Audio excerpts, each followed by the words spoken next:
Alright YouTube, how's it going? Buster's Sunday video on basses. This week it's about my 1980 East German pbass. Story behind this is about a couple of years.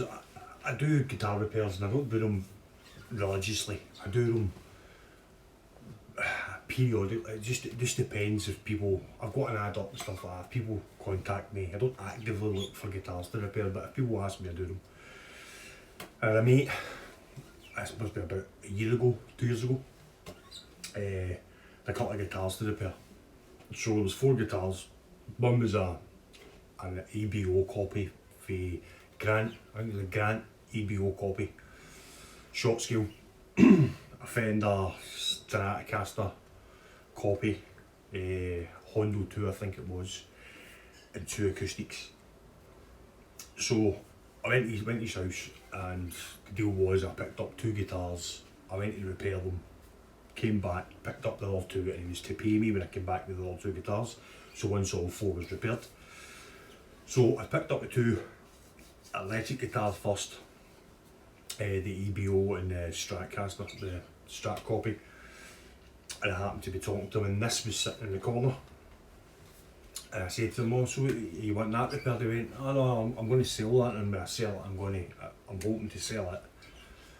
And then whatever money I make, that'll pay you, or recoup the money for paying you to repair the guitars." So I said to him, "Well, why don't you just give me that, and I'll repair your guitars." So that's how I ended up with this. When I first got it, I thought it was 70s.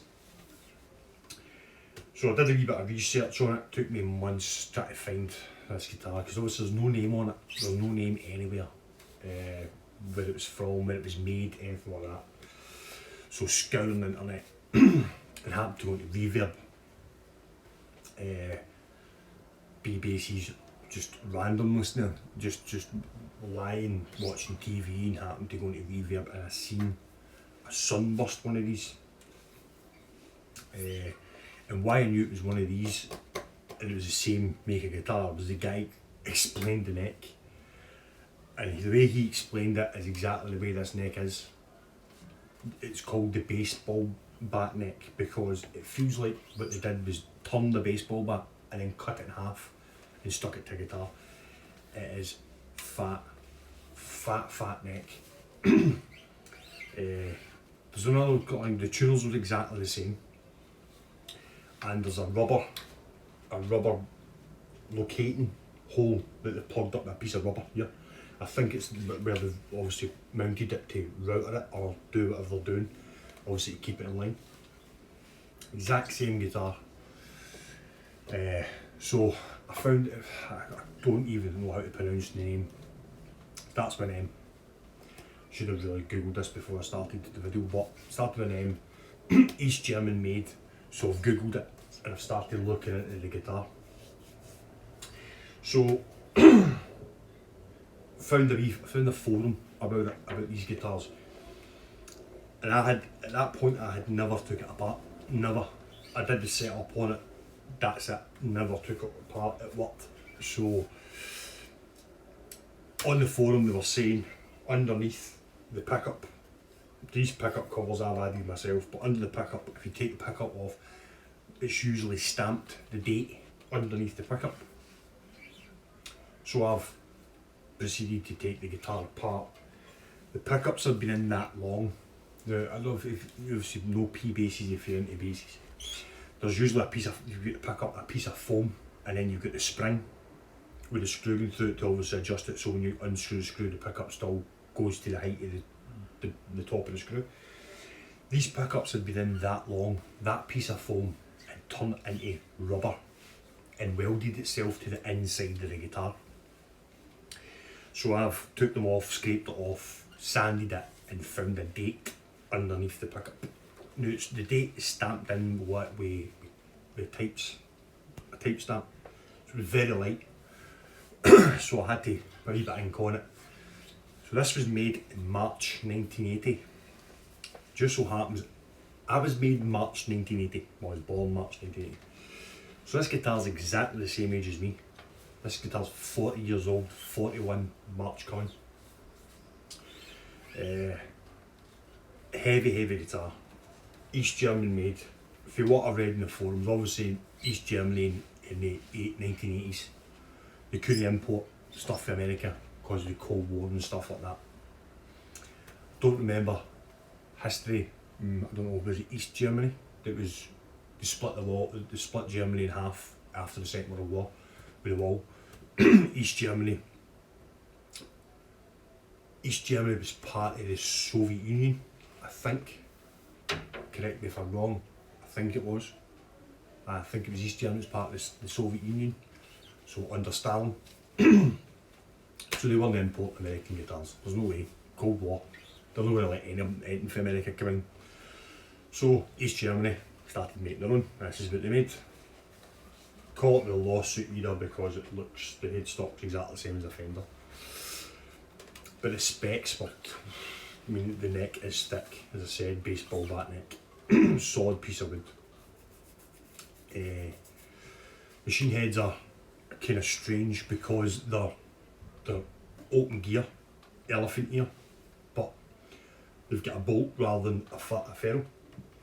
So rather than having the ferrule one, then you put the pickup, the machine head through, and then screw it in.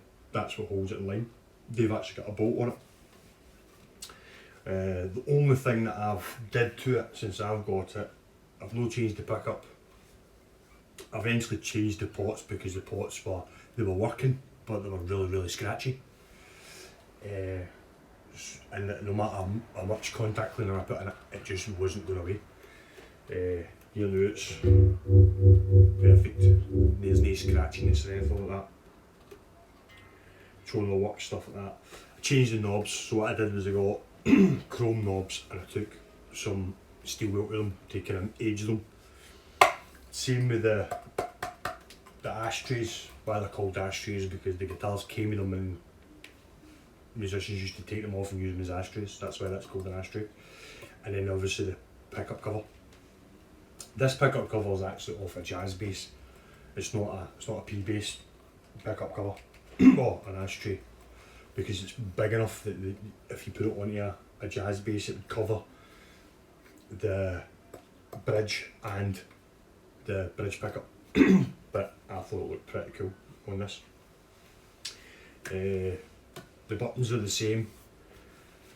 The frets, for what I can see, because you can still basically they've lacquered the fretboard as well, and there's still bits of lacquer on the sides of the frets. So the frets have never been changed, and there's no wear on them whatsoever. So I don't know what metal they used, but it must be titanium or something. Obviously it's no, but it must be strong, or it's not been played very well. One of the two. I don't play it very often. It sits up on my wall. Because it's an old guitar and heavy. It's nice to play. The strings on it are the same strings that were on it when I got the guitar from my mate who was fixing the guitars. I don't think for 1 minute it's the original guitars for the 80s because they're Rotal sounds. And they're old Rotal sounds as well, because they're not the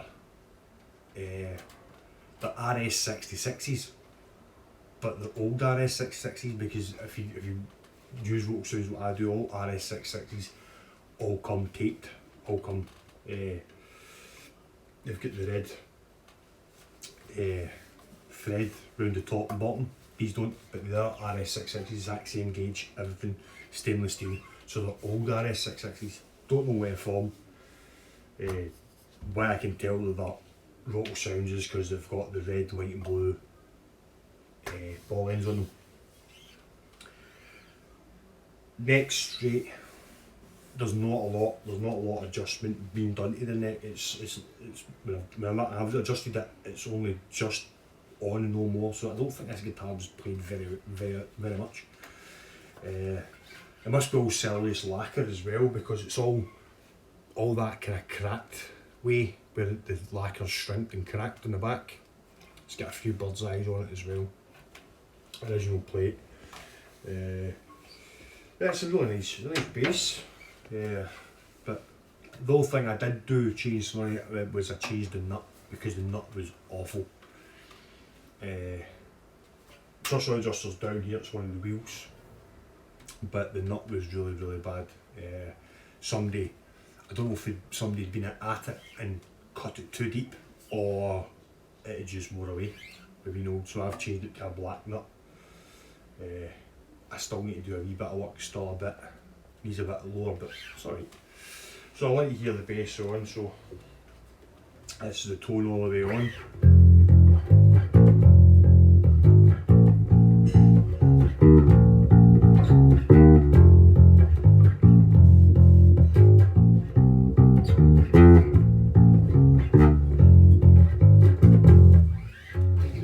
Just tone all the way off.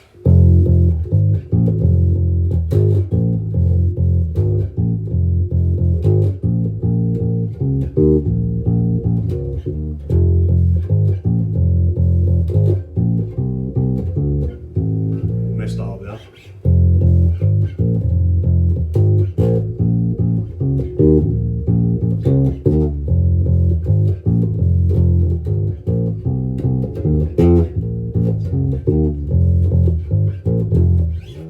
It's really strange. It's strange to play with a pickup cover, even though I've got the old.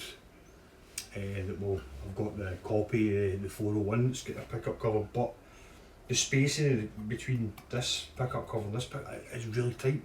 And if you play up here, it's kind of weird. I like playing about here, my thumb on the pickup cover, but it's still, it's weird.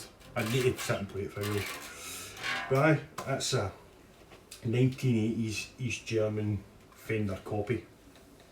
Now the facts with it, East Germany being in Soviet rule and stuff, I think that's right. But even still, even if it wasn't, if it was the opposite way about, they weren't going to let any American guitars in. No chance, no in the 80s anyway. So they obviously made their own, as East Germans do. They just make their own stuff because they think they can do things better. And to be fair, it is a really nice guitar. So the machine heads are still original, pickups are still original, even though I had to de-weld them from the inside of the guitar. Pickup covers exactly as original. I can tell that as well because the way it's been notched out for the truss rod adjuster, and the way it's cut round the actual neck pot, the neck heel. Changed the pots, as I said, because the pots were really scratchy, so at the same time I changed the input jack as well, changed that. Buttons are the same, put on these covers. I kind of sanded them with a wire roll so they looked kind of authentic rather than being all shiny when the guitar's all kind of rough, and it's kind of road worn as well. So I don't know what I'm going to do with this. I don't know, there's enough wood on the body, because somebody has originally sanded it. I think somebody's tried to sand it, but when they've kind of chopped into the wood a wee bit. There's enough wood there. If I spent a bit of time, I could get the body back to be totally flat and then refinish it, but I don't know if I want to do that. I don't know if I want to do that. I maybe just keep it as is because it looks kind of good, this kind of road worn look. But it's no guitar I'm going to be playing anyway. So that's kind of why I'm kind of wavering whether just to refinish it or keep it the way it is. I think I may just keep it the way it is, to be honest with you. It's a two-piece neck, so it's got a fretboard added to it. You can kind of see the finish starting to flake off here. Black dot inlays, I say the frets are still original frets. There's no way that anybody's ever took them off, and there's no any wear on them, no dings or anything, so I don't know what metal they've made of them. I don't know. So it's probably some experimental compound that these Germans did back in the East. So yeah, it's a nice bass. Oldest bass I've got, it says it's March 1980, so it's exactly the same as me, so there's no way I'd ever get rid of this. So, hope you liked the video this week, wee short one for you, well, 14 minutes. East German guitar, yeah, lovely guitar. I know, she's have a nice Christmas, because I'll not be doing another video until next Sunday, which is after Christmas. So have a nice Christmas, hope you're all safe, and speak to you soon. Cheers.